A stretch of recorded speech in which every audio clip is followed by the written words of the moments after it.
তেখেতে দেৱদাসী বিয়া কৰাইছিল।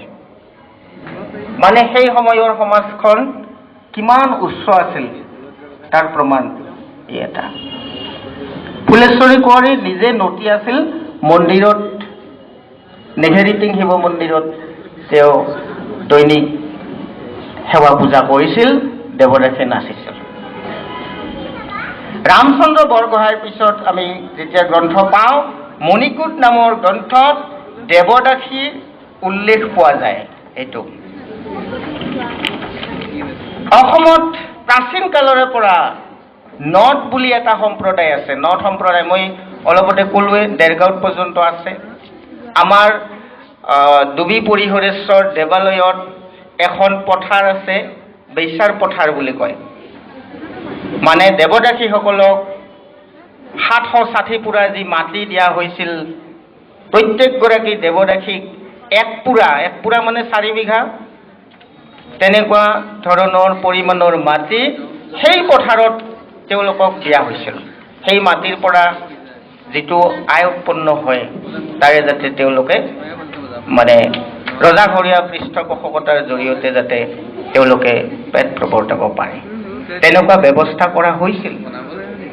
আৰু এনেকুৱা ব্যৱস্থা পিছৰ যুগত বন্ধ হৈ কাৰণেহে দেৱদাসীসকলক বিভিন্ন বদনাম, তেওঁলোকক বিভিন্ন ধৰণে বদনাম ৰটি এই প্ৰথাৰ লগতে সুন্দৰ কলা এটি ধ্বংস কৰা হ'ল বুলি ক'ব লাগিব। কিন্তু অন্য ৰাজ্যই সেই দেৱদাসী নৃত্যৰ পৰাই তেওঁলোকৰ আজি শাস্ত্ৰীয় নৃত্য পৰম্পৰাবিলাক গোস্বামী ছাৰে আছে সন্মুখত। মই এইবিলাক ক'বলৈ তেখেতৰ সন্মুখত ক'বলৈ মোৰ ধৃষ্টতা নাই। গতিকে সেই নৃত্য পৰম্পৰাবিলাক সৃষ্টি হ'ল, কিন্তু অসমৰ দেৱদাসী নৃত্য সম্পদখিনি যিখিনি উদ্ধাৰ হোৱা নাচটোৰ কথাই কৈছোঁ, যিটো গোস্বামী ছাৰে পৰিচয় কৰাই দিলে। সেই নাচটো ডক্টৰ মহেশ্বৰ নেওগদেৱে কৈছিল এ পিচ অফ ডায়মণ্ড।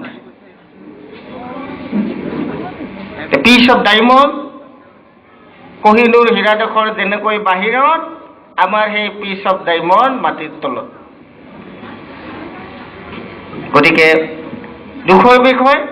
আৰু সেই দেৱদাসী নৃত্য উদ্ধাৰ কৰাখিনিকো আকৌ পৃথিৱীৰ শ্ৰেষ্ঠ কৰিঅ'গ্ৰাফাৰে বনোৱা এটা কৰিঅ'গ্ৰাফী, তাকো আকৌ কৰিঅ'গ্ৰাফীৰ নামত ছাৰে কৈছে খণ্ড বিখণ্ড কৰি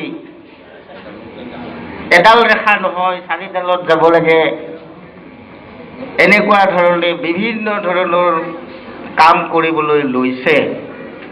মূলক নজনাকৈ এই ধৰণৰ পৰম্পৰাত হাত দিয়াটো সঁচাকৈয়ে বৰ দুখৰ বিষয়, আৰু সেইটো ভুল।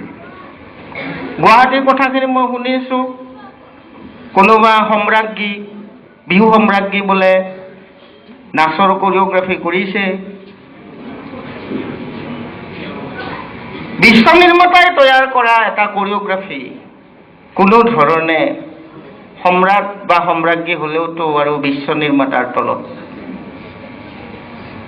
তুমি নিজাকৈ কৰিব পাৰিবা, কিন্তু সেই পৰম্পৰাত হাত দিয়াটো কেতিয়াও গ্ৰহণীয় নহয়।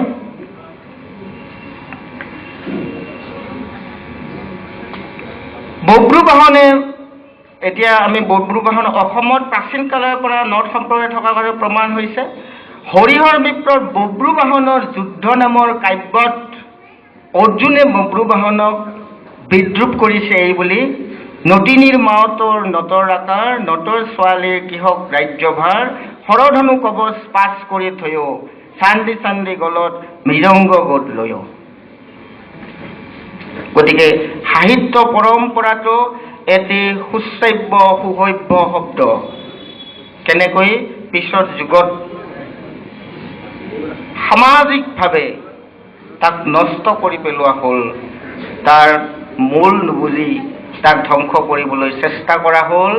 আৰু দেৱদাসীসকলক বিভিন্ন সুবিধা লোৱা, দেৱদাসীসকলৰ পৰা বিভিন্ন সুবিধা লোৱা সেই মানুহখিনিয়ে পিছত মন্দিৰৰ পৰাই দেৱদাসী সম্প্ৰদায়ক বিতাড়িত কৰিলে।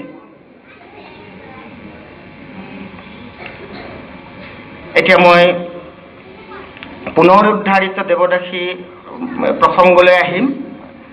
ব্ৰিটিছ যুগৰ 20 শতিকাৰ চতুৰ্থ দশক মানলৈ দেৰগয়া, হাজো আৰু ডুবিৰ দেৱদাসীসকলে মন্দিৰত আনকি উৎসৱ পাৰ্বণ, মাংগলিক শিৱাৰ্চনা আদিত নৃত্য গীত পৰিৱেশন কৰিছিল। 20 শতিকাৰ একেবাৰে ব্ৰিটিছ যুগৰ মানে চতুৰ্থ দশক মানলৈ কৰিছিল। সেই কথাৰ নিৰ্ভুল তথ্য আমি পাওঁ। এতিয়া পুনৰ উদ্ধাৰিত দেৱদাসী নৃত্যৰ উল্লেখ কৰিলে প্ৰাসংগিক হৈ পৰে পাঠশালা নগৰৰ নাতিদুৰৈত অৱস্থিত ডুবি গাঁৱৰ শ্ৰী শ্ৰী পৰিহৰেশ্বৰ দেৱালয়। কাৰণ পুনৰ উদ্ধাৰিত দেৱদাসী নৃত্যাংশ পৰিহৰেশ্বৰ দেৱালয়ৰ পৰাহে উদ্ধাৰ কৰা হৈছিল। যেতিয়া চৰকাৰীভাৱে আইন কৰি দেৱদাসী প্ৰথা ৰোধ কৰা হ'ল, কিন্তু কলাখিনিৰ প্ৰতি গুৰুত্ব নিদি তেনেকৈয়ে গোটেইখিনি বন্ধ কৰি দিয়া হ'ল, তেতিয়া দুগৰাকী ৰয়াবালা আৰু অহল্যাবালা নামৰ দুগৰাকী দেৱদাসী আৰু লোহিত চন্দ্ৰ বায়ন লগ হৈ ৰত্নকান্ত তালুকদাৰ দেৱৰ লগ হৈ কলাগুৰু বিষ্ণুপ্ৰসাদ ৰাভাৰ উদ্যোগত সেই নৃত্যাংশ উদ্ধাৰ কৰে। কিন্তু নতুন সৃষ্টিলৈ মন নিদি আজিৰ মিডিয়াই সৃষ্টি কৰা বা বিভিন্ন ধৰণে সৃষ্টি হোৱা বিশেষজ্ঞ সম্প্ৰদায়ে কি কৰিবলৈ লৈছে, সেই কৰিঅগ্ৰাফিটো চেঞ্জ কৰিব, তালমান মিলাব,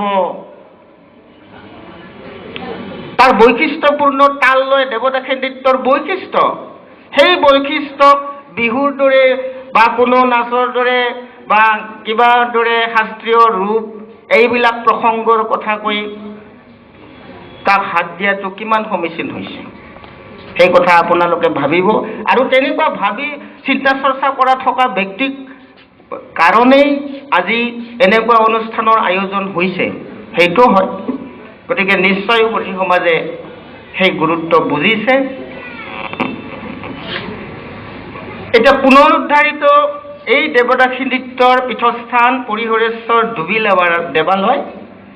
দেৱালয়ৰ বিগ্ৰহ শিৱলিংগ বা শিৱ, ইয়াৰ যিটো মূল বিগ্ৰহ, সেই বিগ্ৰহ হ'ল শিৱলিংগ। পৰিহৰেশ্বৰ শিৱৰ আন এটা নাম। ইয়াত আজিও নৃত্য সেৱা পূজা হয়। অৱশ্যে দেৱদাসী নৃত্য নহয়, পূজা সেৱা হয়। ডুবি অসমৰ অন্যতম আখ্যান প্ৰসিদ্ধ আৰু ঐতিহ্যপূৰ্ণ ঠাই। অতি কমেও ১৫০০ বছৰৰ ইতিহাস ইয়াৰ মাজত লুকাই আছে।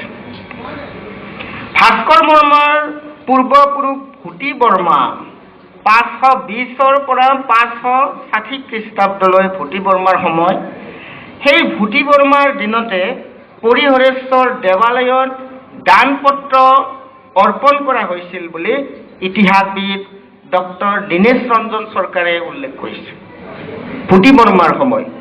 আৰু বোধহয় উত্তৰ পূৰ্বাঞ্চলৰ কোনো মন্দিৰ অনুষ্ঠান ইমান পুৰণি দান পত্ৰ হওক বা প্ৰমাণ থকা, ঐতিহাসিক সমল থকা অনুষ্ঠান বোধহয় সেইটোৱে অন্যতম হ'ব ভূতি বৰ্মাৰ সময়ৰ। সেই দান পত্ৰ হেৰাই যোৱাত ভাস্কৰ বৰ্মাই নতুনকৈ ফলি কৰাই সেই ফলিত স্বীকৃতি প্ৰদান কৰিছিল। ভূতি বৰ্মাৰ পাছত প্ৰায় ১০০ বছৰ পিছত ভাস্কৰ বৰ্মাই পিছত সেই দান পত্ৰক প্ৰত্যায়িত কৰি পুনৰ ৬খন তামৰ ফলি দিছিল। আৰু সেই ফলি ডুবি গাঁৱত উদ্ধাৰ হৈছে। এখন ফলি অৱশ্যে নাই, বাকী 5খন ফলি ডুবিৰ ফলি বুলি এতিয়াও গুৱাহাটী যাদুঘৰত সংৰক্ষিত হৈছে। ডুবিৰ ফুলি নামে জনাজাত ফুলিকেইখন আজিও অসম ৰাজ্যিক সংগ্ৰহালয়ত সংৰক্ষণ কৰা হৈছে। কালক্ৰমত সেই মন্দিৰ ধ্বংসপ্ৰাপ্ত হয়। সেইটো মন্দিৰ কিন্তু আজিৰ মন্দিৰটো নহয়। অৱশ্যে এতিয়া দেখিলে যাব এইটোতো একেবাৰে আধুনিক এটা নিৰ্মাণ। সেই মন্দিৰটো নহয়, সেই মন্দিৰ ধ্বংসপ্ৰাপ্ত হৈছে। আৰু অষ্টাদশ শতিকাত ৰঘুবৰ নামৰ ব্ৰাহ্মণ এজনে মাটি খান্দোতে কিছু তলত গৌৰীপাতসহ শিৱলিংগটো আৱিষ্কাৰ কৰে। ৰঘুবৰ ব্ৰাহ্মণৰ কাহিনী, পিছৰ কাহিনী, ডুবিৰ সেই ৰঘুবৰ